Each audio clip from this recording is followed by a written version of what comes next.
entrando en el tema, porque me imagino que ustedes de alguna manera están también enfrascados en esta actividad de mantenimiento. Una de las cosas que yo los invito a pensar es la siguiente. ¿Se han puesto a pensar cuántos activos ustedes tienen en su planta? Se sorprenderán cuando ustedes puedan estimar esa cifra. Les aseguro que en una empresa grande ustedes pueden tener más de 1000 activos, ¿no? Y cada activo es un mundo, ¿verdad? Tiene cierta complejidad. Particularmente, creo que a mí me cuesta estar al tanto de lo que le tengo que hacer a mi auto, ¿no? A veces estoy mirando los registros para tratar de que no se me pase un cambio de aceite o un mantenimiento, etcétera, ¿no? Imagínense lo que esto significaría en 1000 equipos, ¿no? Es una labor bastante complicada. Entonces, el tema es que, en definitiva, nosotros no le podemos dar el mismo trato a todos los activos. Sería muy difícil. Por eso que la siguiente pregunta que nos tenemos que formular es, ¿todos son igualmente críticos? ¿Todos requieren la misma atención? Yo creo que ustedes ya más o menos imaginan cuál es la respuesta. Bueno, pero si ustedes quieren hacer un análisis de criticidad y poder hacer un ranking de cuáles son las máquinas o equipos más importantes y más críticos de su empresa, tienen que tener una metodología para hacerlo, porque si lo hacen solamente el personal de mantenimiento, les aseguro que van a llegar a una respuesta que no necesariamente va a ser la respuesta a que si hubieran consultado con otros actores dentro de la planta. Por ejemplo, si ustedes se lo preguntan a... Perdón, no sé cómo se avanzó tanto.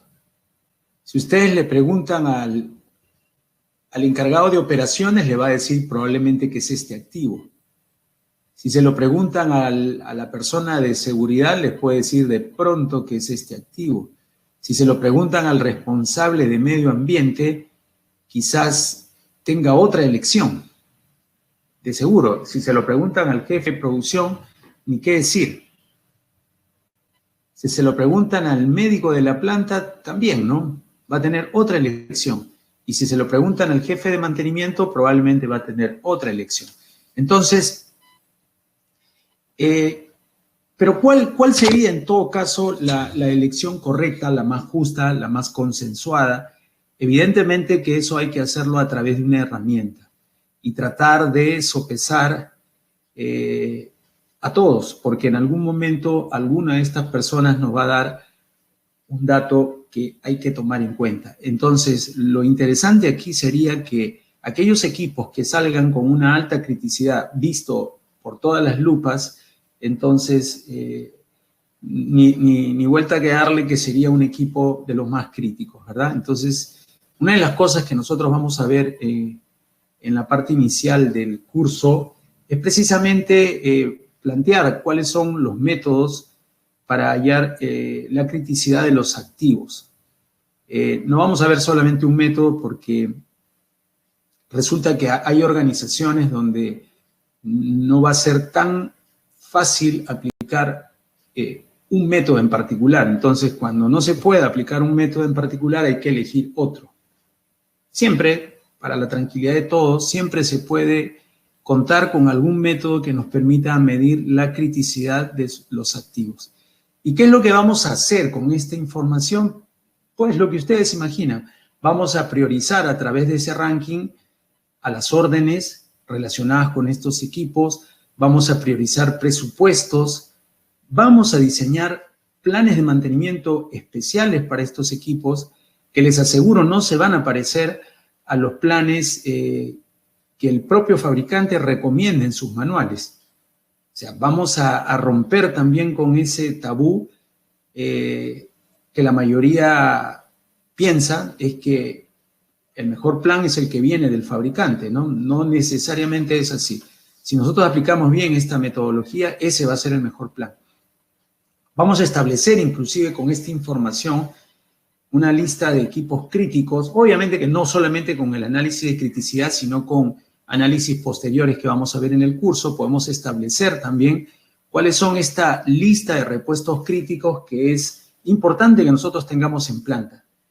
Es muy sabido que tradicionalmente los técnicos de mantenimiento, obviamente en su afán de no pasar por apuros, les gustaría tener una máquina en partes en el almacén, ¿no? Es decir, para cualquier cosa que se malogre en la máquina, ellos quisieran tener un repuesto. Tiene sentido desde el punto de vista funcional, pero no tiene sentido desde el punto de vista económico, porque, a ver, si yo tengo una máquina o la necesidad de una sola máquina en mi proceso, al final voy a tener que comprar dos. Una va a estar operando en planta y la otra va a estar en partes en el almacén. Y lo más curioso es que de las dos, la que más caro va a salir es la que está en partes en el almacén, porque una máquina en partes cuesta más que una máquina completa. Y es decir, es como si tuviera el doble de los recursos y solo estuviera utilizando ni siquiera la mitad de uno, ¿no? Porque nadie tiene la planta al tope como para decir que está ocupando plenamente el activo que está en planta.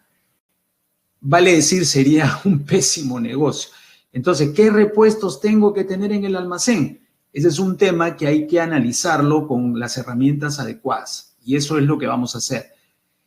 También con este análisis de criticidad nos va a permitir dirigir esfuerzos a los sistemas más críticos, porque es mentir si les digo de que las empresas grandes que tienen más recursos, tienen recursos ilimitados que pueden dedicarle cualquier tiempo a una máquina cuando se lo propongan. No es así, todos tienen limitaciones.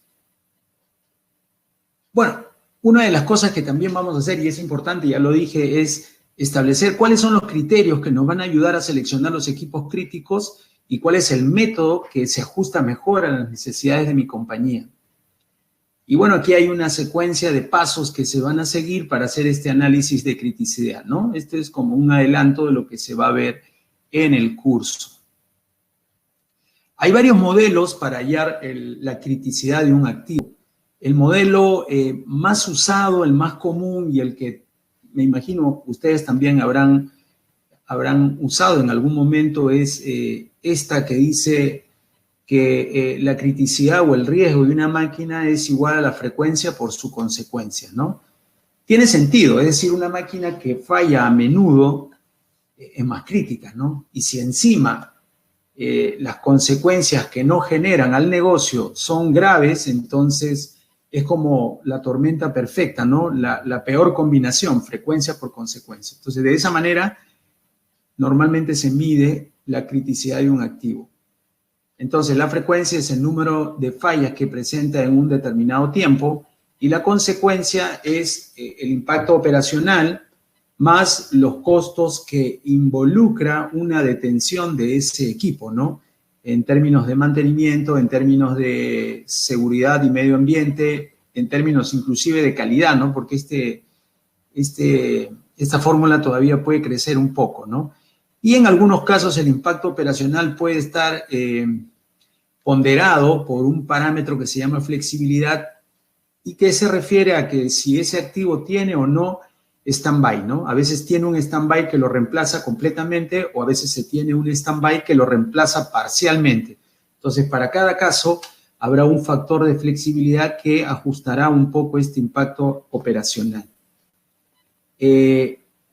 Una forma de medir este riesgo es de manera cuantitativa, es decir, la criticidad va a estar expresado en dólares o en soles, como quieran, que al final está relacionado con la consecuencia. Esa consecuencia que acabo de escribir hace un momento se puede dolarizar, ¿no?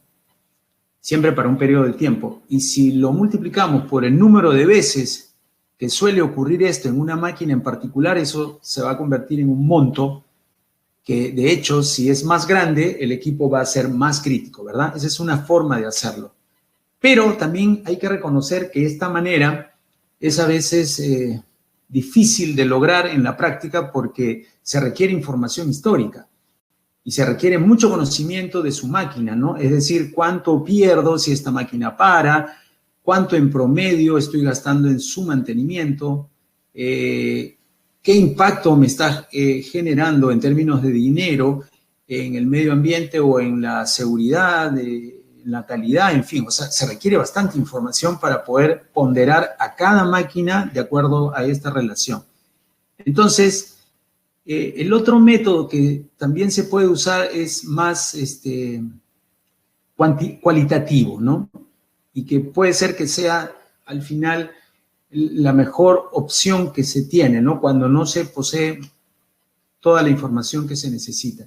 Entonces, eso significa que el riesgo simplemente va a estar representado por un número, de manera que cuanto más alto el número, más crítico.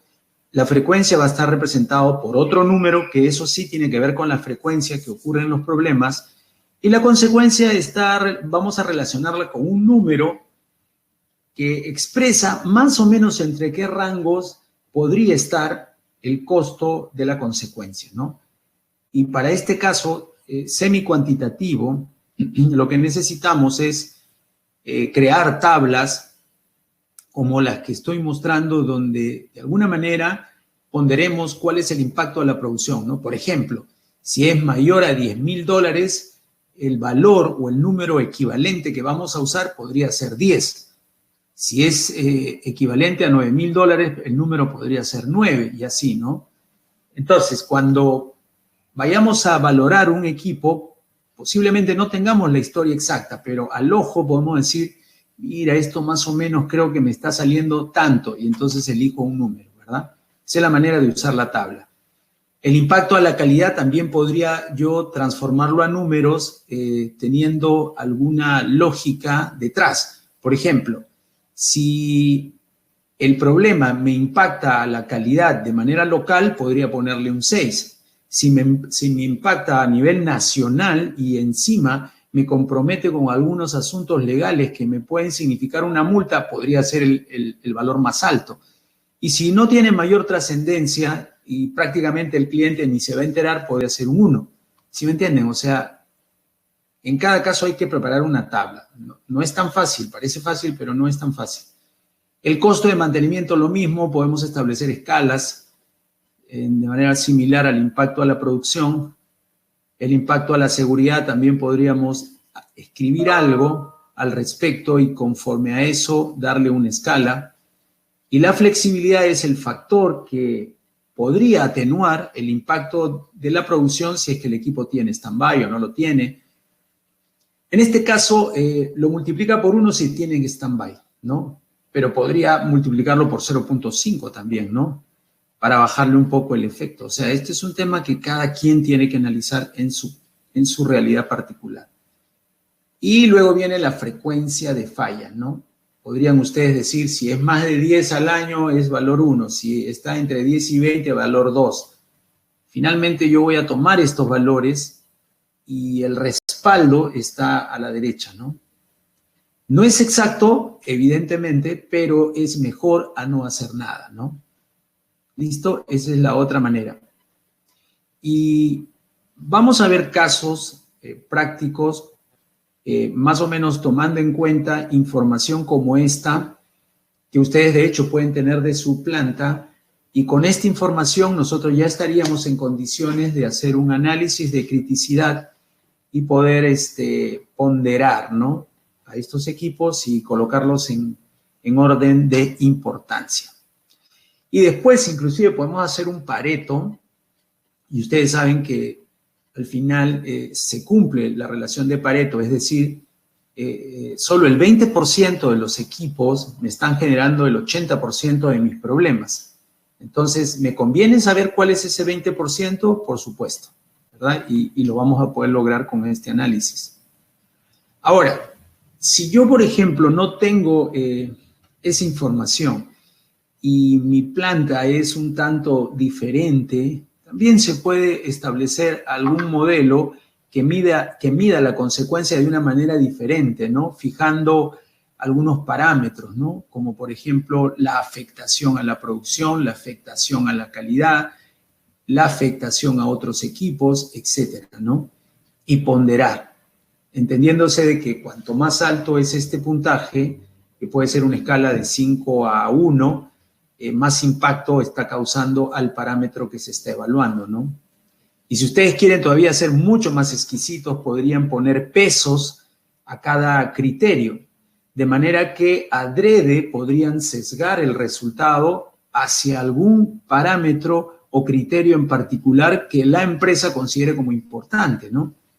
Yo recuerdo, por ejemplo, cuando trabajaba en Luchetti, bueno, los que tienen más de 30, 40 años sabrán que hubo un problema que era más un problema político, valgan verdades que técnico, pero que el tema iba por el tema del cuidado, de la afectación al medio ambiente, ¿no? Porque la planta estaba al costado de los pantanos de Villa.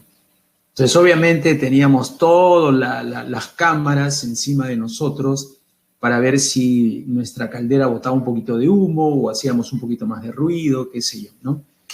Obviamente que cuando nosotros hicimos nuestro análisis de criticidad, en ese caso particular nosotros sesgamos todo nuestro análisis hacia la seguridad y el medio ambiente. Hacia el medio ambiente, porque estos dos parámetros los separamos en dos. Uno era seguridad y el otro medio ambiente, que también se puede hacer. Y el medio ambiente en particular tenía más peso que los otros criterios. Entonces, toda la puntuación que se colocaba para el caso del medio ambiente era, digamos, un poco más amplificada porque ese era un tema mucho más sensible para la organización. Es algo que se puede hacer.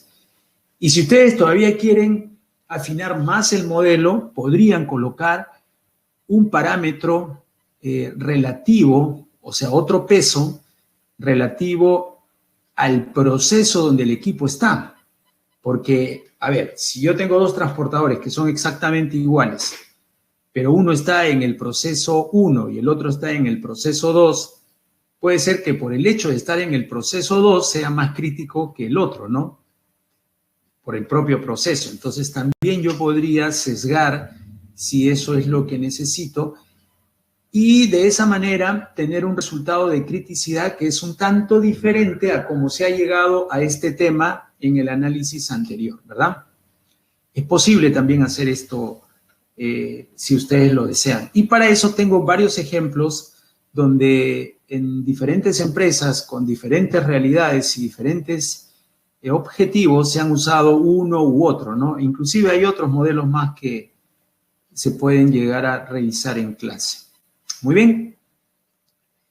El otro tema que es importante y lo vamos a ver en el curso, previo a entrar a este tema del RCM, es revisar la norma 13306, ¿no? Que es una de las normas que más se está usando, para que solamente tengan una idea. 28 países de la Unión Europea la utilizan, y entonces creo que es importante, y hay varios países americanos también, o de Occidente, ¿no? Entonces, vale la pena que nosotros la tomemos en cuenta, sobre todo para que en la empresa, eso es importante, hablemos el mismo idioma, porque a veces decimos mantenimiento preventivo y creemos estar entendiéndonos y la verdad es que no necesariamente nos estamos entendiendo, ¿no?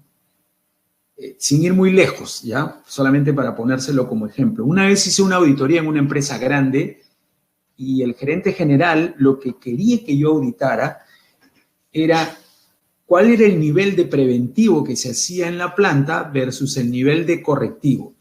Algo que puede ser muy subjetivo si no se tiene la cancha bien rayada y los conceptos claros respaldados de pronto como una norma como esta. Entonces, ellos tenían un objetivo empresarial que decía que el preventivo tenía que ser 70% y el correctivo 30%, ¿no? O sea, bajo los cánones tradicionales del mantenimiento suena interesante el tema, ¿no? Pero en la práctica no es tan fácil porque, a ver, ¿cómo hacía el área de mantenimiento para poder llegar a ese objetivo que pedía la gerencia general? Obviamente que ellos habían metido muchas inspecciones, pero muchas inspecciones, entre ellas checklists que hacía el operador como preventivo, ¿no? Y de esa manera llegaban al número, ¿no? Como dice el dicho, echa la ley, echa la trampa. Pero obviamente cuando uno revisa esos checklists, había un montón de inconsistencias, ¿no? Por ejemplo, el checklist que hacía un operador en la mañana decía esta faja está mal, está mal, está mal, y el que hacía en la tarde, en ese mismo lapso de tiempo, está bien, está bien, está bien. Entonces, cuando yo le preguntaba, ¿en qué quedamos? ¿La faja está mal o está bien? No, en realidad la faja está bien. ¿Y por qué él dice que está mal? Es que él no sabe, ¿no? Y cuando ustedes veían el checklist, simplemente decía el estado de la faja y el técnico tenía que responder, ni siquiera el técnico, el operador, si estaba bien o estaba mal. ¿Con qué criterio? No lo sé. Entonces, ya más o menos ustedes se van dando cuenta de la problemática que estoy tratando de mostrar, ¿no? Es decir, si las reglas no están claras, yo te puedo generar el número o el volumen de preventivo que tú quieras, ¿no? Pero para ciertas definiciones de preventivo, una inspección como esa no es necesariamente mantenimiento preventivo. Y si comenzamos a limpiar el asunto, probablemente ese porcentaje sea mucho más bajo del que está saliendo, ¿no? Sin que eso signifique que el objetivo que planteó esta empresa sea el correcto. Ese es otro tema que también podríamos cuestionar. Y de hecho va a haber tiempo para conversar sobre ese tema en el curso. Pero bueno, ¿cuáles son los tipos de mantenimiento que esta norma 13306 plantea? La clasificación típica que esta norma también usa es la de siempre, es decir, hay unos tipos de mantenimiento que se dan antes de la falla y otros para después de la falla, ¿no? Esa es una clasificación, si se da antes o se da después. Eso es bastante clásico. Y después hay otro tipo de mantenimiento que en realidad no es mantenimiento, pero lo mencionan, que es el mejorativo, ¿no? Ahora voy a comentarles un poco sobre eso. El asunto, centrémonos primero en esto de antes y después de la falla. Si el mantenimiento se hace antes de la falla, se llama preventivo. Y si se hace después de la falla, se llama correctivo. Y dentro del preventivo hay una subclasificación. Una es el mantenimiento predeterminado y el otro es el mantenimiento basado en condición. ¿Ok? Esos numeritos que ustedes ven entre paréntesis son las partes de la norma donde está el detalle de ese mantenimiento. ¿Ok? Y hablando del correctivo, está el correctivo inmediato y está, o el de emergencia, también llamado así, o el correctivo diferido, ¿no? O también programado. Dentro del basado en condición está el predictivo y el modificativo, en realidad, el mejorativo es un mantenimiento, entre comillas, que cambia las características intrínsecas del activo. Características de confiabilidad, de mantenibilidad, pero sin modificar las funciones principales. Porque si cambian las funciones principales, entonces ya no se trataría de un mantenimiento mejorativo. ¿De acuerdo? Ahora, estrictamente hablando, no es un mantenimiento porque de todas maneras va a cambiar algunas características en el activo, pero se le llama así porque de repente utiliza personal de mantenimiento, ¿no? Entonces, en este punto la norma lo menciona.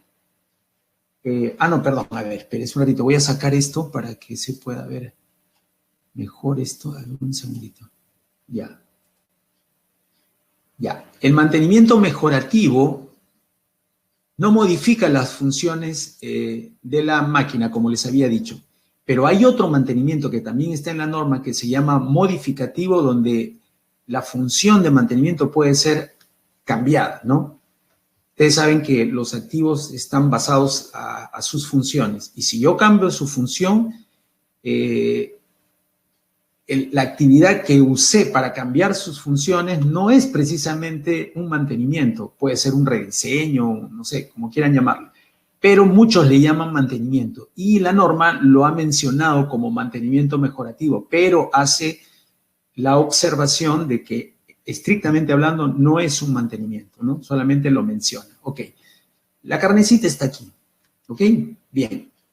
Y dentro del mantenimiento predictivo está un mantenimiento llamado mantenimiento activo. Y este mantenimiento activo puede ser preventivo o puede ser correctivo. Es decir, hay mantenimiento activo, correctivo, y ya esta parte quizás los termine confundiendo un poco, ¿no? Me parece que hasta aquí el asunto como que lo han procesado, pero esto les puede quedar dudas. No se preocupen que ahorita lo aclaramos. La otra clasificación que está en la norma es por el carácter de programado o no programado. Es decir, si el mantenimiento es programado, puede ser mantenimiento predeterminado, que era parte del preventivo. También puede ser basado en condición, porque el mantenimiento basado en condición también se puede programar, como inspección me refiero, ¿no? Y el mantenimiento correctivo diferido también se puede programar. Entonces aquí hay como una mezcla de varios tipos de mantenimiento referidos a la lámina anterior, pero que se agrupan solamente por el hecho de que se pueden programar. Y cuando no se pueden programar, aquí estaría el correctivo inmediato, que es el de emergencia, y el mantenimiento de oportunidad, ¿no? Que es otro tipo de mantenimiento que se da cuando algo ocurre y simplemente aprovechas que ocurrió para hacer el mantenimiento, ¿no? O sea, no estaba programado. Imagínense, se corta la energía eléctrica y ustedes saben que se va a cortar por 6 horas, entonces entran a la subestación y aprovechan de hacer algunos trabajos que normalmente no se podrían hacer, ¿no? ¿Qué tipo de mantenimiento es este? Un mantenimiento de oportunidad. ¿Es programado? No, es del tipo correctivo, no programado, perdón, es del tipo no programado. Y dentro del mantenimiento predeterminado, la norma reconoce dos variantes. La sustitución cíclica de piezas, es decir, cuando llegan a su límite de vida, simplemente se sacan, no se mira si está bien o está mal, solamente se retira y se cambia, ¿no? O sea, el típico mantenimiento preventivo de antaño ahora se llama mantenimiento predeterminado del tipo sustitución cíclica.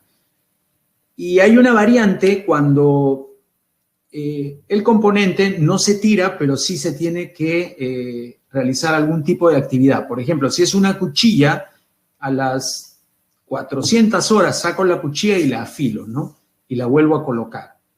¿Qué hice?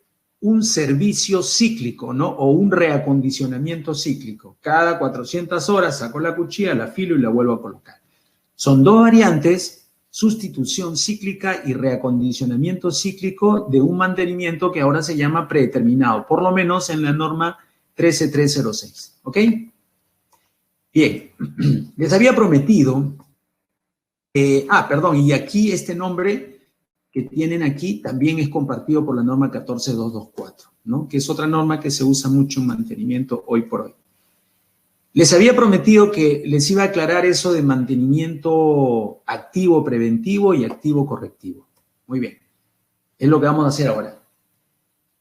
Es necesario que para que ustedes lleven un curso de RCM tengan claro, entre otras cosas, esta curva famosa llamada curva PF, ¿no? ¿Ok? ¿Qué es una curva PF? Bueno, una curva PF representa lo que ocurre en la mayoría de los casos cuando una máquina falla. Digo en la mayoría de los casos porque hay algunos equipos que no tienen esta característica. A ver, toda máquina cuando está en plenas funciones, su condición es máxima, ¿no? O sea, está aquí. Y conforme va pasando el tiempo, este es tiempo, en algún momento, eso es una cosa natural, va a comenzar a perder funciones, poco a poco. Si nosotros no atendemos o no percibimos ese deterioro, en algún momento se nos va a salir fuera de control y la máquina va a detenerse. Bien. ¿Dónde empieza el problema? No se puede definir con certeza el punto exacto donde empieza el problema. no es posible detectar exactamente el punto donde empieza el problema. Por eso es que a esta zona donde se supone ocurre el problema se le llama zona de inicio. Lo que sí se puede establecer como un punto, digamos, más establecido es el punto P. Y se llama P precisamente porque la falla en ese punto ya es potencial, es decir, es posible de haber sido detectada a través de algún instrumento, sea un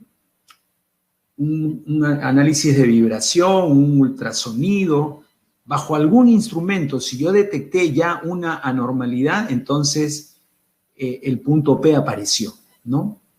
Pero el momento previo, que se entiende que de todas maneras hubo un momento previo, aquí no se puede precisar en qué zona o en qué punto empezó, porque no hay forma física de determinarlo, ¿no? Les pongo un ejemplo. Ustedes tienen un rodamiento. El rodamiento tiene sus tapas, tiene su grasa y está en perfectas condiciones. Si le miden sus parámetros, temperatura, vibración, todo está bien. En algún momento, ese rodamiento, por efecto del tiempo de uso, de la temperatura normal del equipo, imagínense que las tapas se comienzan a rajar y en algún momento esa rajadura hace que se pierda grasa. En el momento que las tapas se rajaron, puede ser en algún lugar de esta zona, ya el problema empezó, porque no hay marcha atrás. Pero yo no tengo cómo saber que la tapa se rajó. ¿Por qué no puedo saberlo? Ya lo dije, porque si ustedes miden temperatura, vibración, ultrasonido, no van a encontrar nada, porque más allá de que la tapa se ha rajado, el rodaje está entero, ¿ok? Pero ¿qué va a pasar? Con el tiempo esa rajadura va a hacer que se pierda grasa, y al perderse la grasa, también se van a introducir impurezas.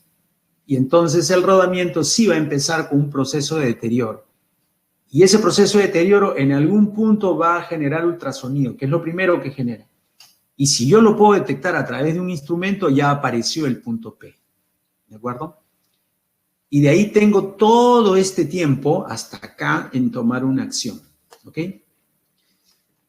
En este punto, lo que se produce es lo que se llama la falla parcial. Ahora se los pongo con un ejemplo. Y si ustedes aún ahí en ese punto no toman acción, después lo que viene es una falla total. ¿Por qué decimos que es una falla parcial? Miren, vamos a ponerle un ejemplo. Imagínense que este equipo al que estoy graficando aquí sea una bomba que se instaló en ese lugar porque se quería que entregara 800 litros por minuto. O sea, este es el caudal objetivo, el que requiere el cliente interno, ¿no? Obviamente ustedes no pueden poner una bomba de 800 litros, ¿no? Tienen que tener un poco más de capacidad, es lo recomendado. Imagínense un 20% más, 1000 litros por minuto, ¿ok? Entonces, cuando la bomba está en plena condición, está aquí. Pero conforme va pasando el tiempo, el impulsor se va a comenzar a desgastar, va a comenzar a perder diámetro y va a comenzar a bombear menos fluido. En algún punto yo me voy a dar cuenta con algún instrumento muy sofisticado de que ya no está entregando los 1000, que era lo que entregaba cuando era nueva. Entonces, cuando me doy cuenta que perdí un poco y lo registré, ya detecté el punto P.